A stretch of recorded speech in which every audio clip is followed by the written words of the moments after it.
Noun clause पहचानने का सबसे पहला गुण क्या है? सबऑर्डिनेटर के पहले वर्ब आता है। नाउन क्लॉज पहचानने का सबसे आसान तरीका सबऑर्डिनेटर के पहले वर्ब आता है। अब दूसरा तरीका देखिए, दूसरा गुण ये है कि सबऑर्डिनेटर से पहले इंफिनिटिव आ जाए। Very good. और हम इसी लैंग्वेज में इंफिनिटिव को बोलते हैं 2 + V1।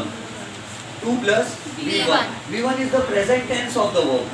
और इंग्लिश में 2 के बाद कभी पास्ट टेंस नहीं आता। 2 के बाद पास्ट टेंस V2 या V3 इंग्लिश में कभी नहीं आता, सिर्फ V1 आता है। और एक रेयर कंडीशन है जिसमें V1 + ing आता है बस। तो 2 के बाद V1 ही आता है, वर्ब का प्रेजेंट टेंस ही आता है। Can, could, shall, should, will, would, may, might, इनके बाद और TO2 के बाद वर्ब का फर्स्ट फॉर्म ही आता है। और जिस सेंटेंस में डू या डज या डिड आ गया उसके बाद भी प्रेजेंट टेंस ही आता है। जैसे where did the writer went बोलेंगे या गो बोलेंगे? Where did the writer go, where did the writer went, कौन सा सही है? गो सही। Where did the writer go, क्योंकि डिड आ गया ना, आप गो बोलेंगे। Where does she go? Where does she goes? Where does she go? Where does she goes? कौन सा सही है? Where does she go सही है, क्योंकि does आ गया तो goes नहीं बोलेंगे।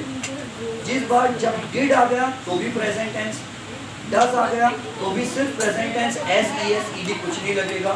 और do आ गया तो भी where do you go, where do you goes या went, तो go आएगा।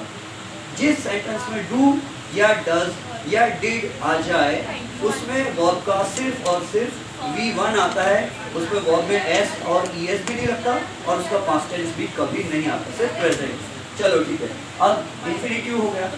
तो इंफिनिटिव और उसके पहले जो कुछ भी रहेगा वो रहेगा PC, और सबऑर्डिनेटर और उसके आगे जो कुछ भी रहेगा वो SNC रहेगा। What is PC?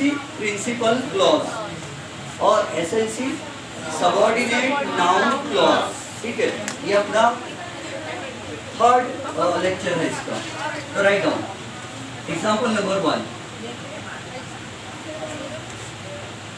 He wanted to know, he wanted to know।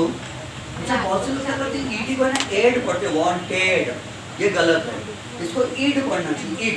he wanted to know, ईड पढ़ना चाहिए, एड नहीं, रिस्पेक्टेड नहीं बोलना चाहिए, रिस्पेक्टेड बोलना चाहिए। he wanted to know who या what I had done। he wanted to know what I had done। वह जानना चाहता था कि क्या मैंने कर दिया था। वह जानना चाहता, he wanted to know what I had done। अब इसमें सबसे पहले हमारा ध्यान कहाँ जाएगा?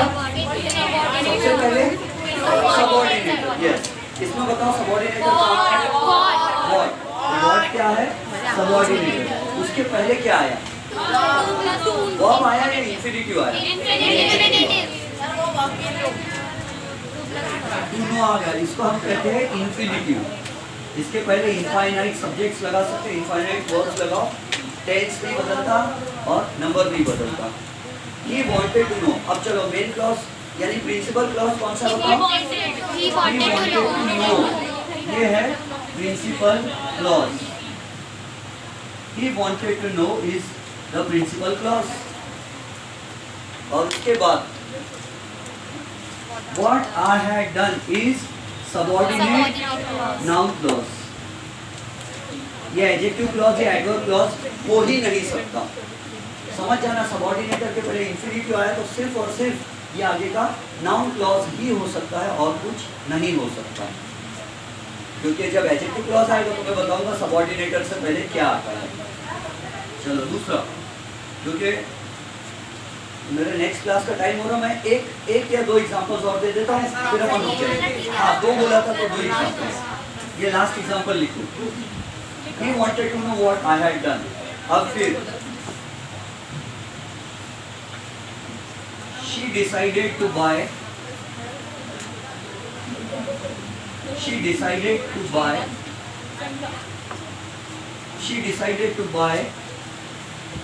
whatever I would buy।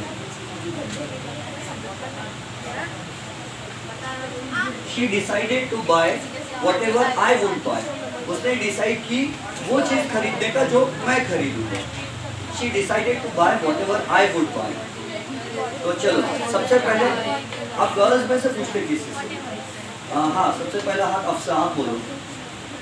इसमें सबसे पहले बताओ सबऑर्डिनेटर कहाँ है? Whatever, yes, 1 minute. Whatever क्या है?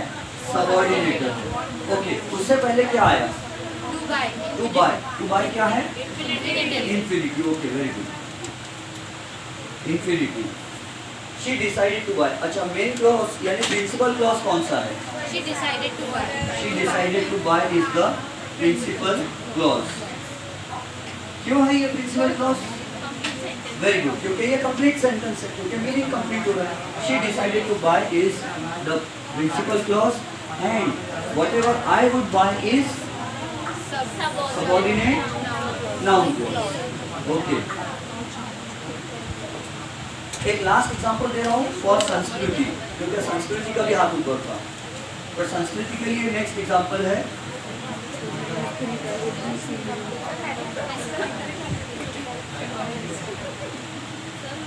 I want to see last step. I want to see how much you have understood, है ना? I want to see how much you have understood. I want to see how much you have understood. मैं जानना चाहता हूँ कि आपने कितना समझ लिया. संस्कृति इसमें सबसे पहले बताओ सबऑर्डिनेटर कौन सा है? How, very good. How is the subordinator? And इसके पहले क्या है? To see. और to see क्या है? Infinitive. क्या हमको एग्जाम में ये बताना पड़ेगा कि सबऑर्डिनेटर कौन सा है, इंफिनिटिव कौन सा है? नहीं, आपको एग्जाम में सिर्फ क्या बताना पड़ता है मालूम है? प्रिंसिपल क्लॉज कहाँ तक है और सबऑर्डिनेट क्लॉज कहाँ तक है. तो बताओ प्रिंसिपल क्लॉज कौन सा है? Very good. I want to see is the principal clause. And how much you have understood is subordinate noun clause. Subordinate noun clause. Now rule number 3 will be taught tomorrow. कल हम rule number 3 पढ़ेंगे, फिर rule number 4 और rule number 5. कल तीनों rules हो जाते हैं. कल अपना नाउन क्लॉज खत्म हो जाएगा, फिर अपन एडजेक्टिव क्लॉज चालू करेंगे. तो प्लीज क्लोज.